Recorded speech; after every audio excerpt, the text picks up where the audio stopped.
ndozviziya nyako ndainzwa ende zvinorwadza but manje kana munhu asisakude faraika anenge asisakude aufanira kumanikidza munhu andi just let her go kana iye asisakude just let her go because zvinokubatsira pane umanikidza kuti uri kuda munhu azvibatsire iwe kana asisakude mungoramba nouse umwe aziwa kakaziyachi aziya kwake. I think it will help rather than forcing munhu asisakude zvinonetsa you end up wakuita wacommit suicide or wakuita murder chaiyo saka you see ya ndikukunzwisisa but akandirwadzisa munhu ndikunyepera ndakuzvinzwa ndazvinzwa mushamataura change chamusi kudaro nekuti zvinonetsa iye kana akatokudza chokwadi kuti achakude andi iwe hausafanira because you can control my feelings yemunhu and you can control mind yemunhu kuti ndide azviite so just let her go. I think it will help rather than kuforce munhu zvinonetsa pakadari papo because you have to respect her anti akatokudza ke kuti achakude no just let her go rather than kuforce because tasaona you end up wakuita zvekuraya ngwakuita zvepfuti and stuff and you end up wamujeri chichazoshanda hapana ndi woluza munhu wauraya after that you are in jail. Ya munyepi ndakatopotsa ndaropara ngozi zviri mashuwa ndakatodombomuraya but zvakazongoramba hazvo but I was almost thank goodness kuti hazvinozoitika kudai zvakaitika dai uri kupi maybe dai tisizombotaura tese watokujeri and life in jail. So as for now I'm done. I have to attend someone. Newe panapa number panapa 27. I think ndo panogara bese muganda ku attend anonzi Maggie chiri mumbo chiri munhu chiri munhu Maggie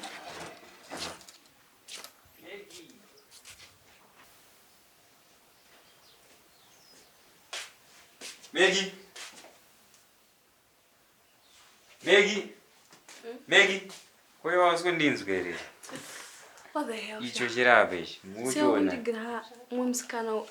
What are you trying to do? Unopengere. So don't ndifira jealous nezvinhu zvakadai so. Unopengere. Mukuchiona ke. Choda kurowa iwe. Mesenyara yachishana. Arina kukwana izvi. Mesenyara. Tozane ichitaura. Mesenyara. Chimoichimukiseni bojuwa. Siko kutunzira panapa zvina iwe fatso. Zvi. Indaone dzungu iwe wambonzwa nyaya yawo ira panapa. Haiya, saka funa ndisika zvinhu zvakadai so. Muri kumuona? Fatso.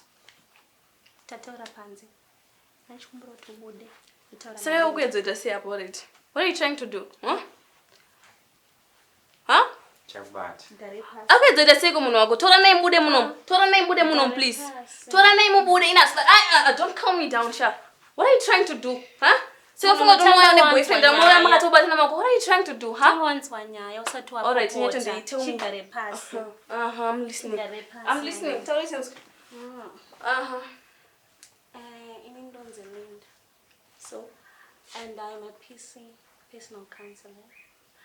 So ndinoshanda ndichibatsira vane zviri kuwanetsa ma-problems ari kuwanetsa handisi girlfriend yafarai ndatombotaura naye panze apa so ndandichitomubvunzawo kuti muripo here. Okay, I see. I think that makes you to calm down. Yeah, now I'm calm. Okay, so are you okay?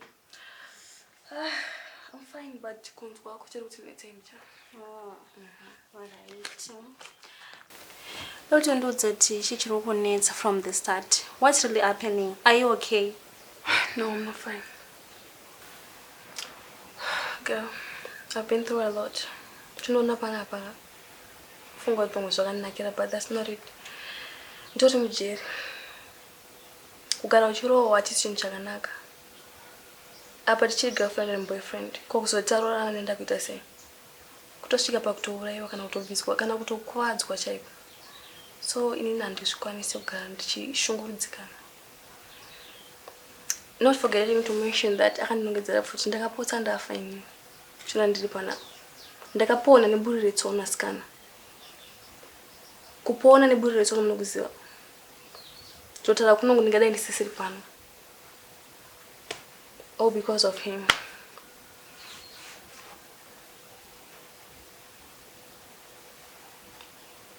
Kukura usinga abuse ko uzotanga kuona abuse pamurume achisi chinhu chakanaka.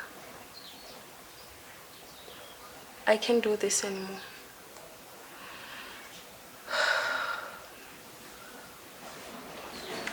I can't, asikana.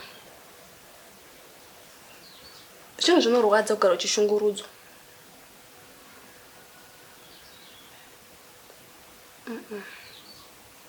I can't do this anymore. I need to be free. I need to be free.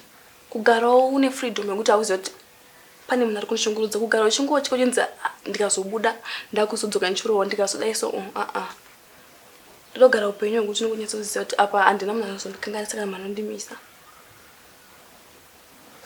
If you're in my shoes, ungadai wakatofa kana kuzviuraya because of stress. Thank goodness I'm not so sure.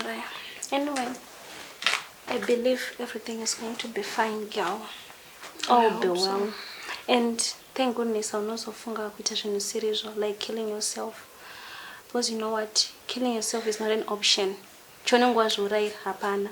And wazviuraya umwe mwana wemunhu atosara achifara zvake. Iwe wazviuraya. Because wafa nhasi unotongochemwa zvanhasi and zvotopera. People will forget about you. At least what I can tell you that relationship inokustraina azvibatsiri. You really don't understand. He threatens to kill himself. What if he kills me too? Alright. But you uchiri kumuda. I don't love him anymore. But nyaya yekuzonzi ukandiramba ndozviuraya kana kukuuraya chinhu chakangoma asikana. But ndambotaura naye angachiratidza kunzwisisa. That's what he does. Anonyepera kunzwisisa but tachese unogara uchingorohwa. Yeah, maybe aninzwisisa because ndamuudza maybe angasina mudanga. Ini ndinoziva munhu wangu. Handifunge because angachiratidza kubatikana nemessage yandamupa. And ndamuudza kuti akakuraya anongoenda mujeri. Zvobatsirei? Hazvibatsiri. Chanongokudza don't stress. You're too young for this. I know, right? Yeah. No point yangu. I'm still young for this. I can't do this. Kugara uchingoshungurudzwa. Yeah, so you shouldn't continue. Like you kind of right. Yeah. So, Askana, I think you're okay now. Thank you. Thank you. But for today, and I don't go to Ranemi to Zivana. So, next time, ndodzoka for the next session, tinyatsotawura tese muri pamwe chete ndichita ndichimbokukanzelai. Iwo wasenone pamwe. Alright, I'll try. Boss, thank you. Alright. And kumbulitei. So, Linda. Vanobatsirika ndere vanhu. Vanobatsirika. Nekuti ndataura navo. Ende vese vangu vachiratidza kunzwisisa. Munhu umwe angachiratidza kunzwisisa zvandataura. Ende vanzwisisa. Andinoimba vanobatsirika ende vanonzwisisa. Because varatidza kuti vana vakanaka kwazvo. Vapangofambawo Satani. As long as you vari kubvuma kubatsirwa, it's a good thing. Yeah. So imi vanhu tu imi tinokuonai kusession muri 2 anichagari zvangu. Alright, cheka ndikuperekedze.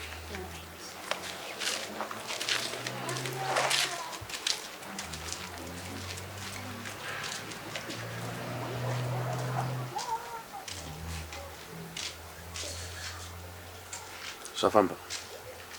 I think he's now better. Wamona Linda? Ndo musikana wabatanya. Musikana wabatanya? Iyeyo? Kuendawo kusanda wange unomuziva? Havatombopindirane macharacters achona kubva vatosiyana zvekutodaro. Well, I always ask myself the same questions. But why they are so different? Batanya vanotitanga wakakurira. Asi but munhu akavatsvagira yeye. Asi tori right here.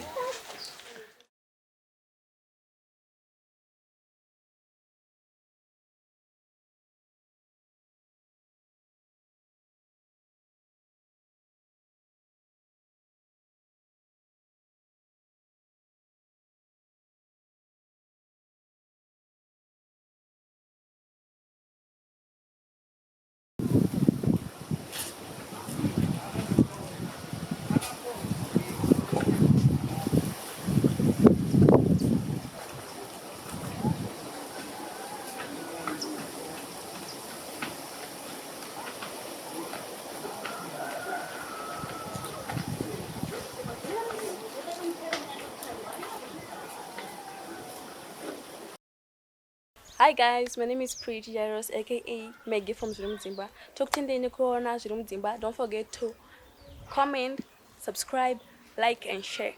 We love you. Mwah.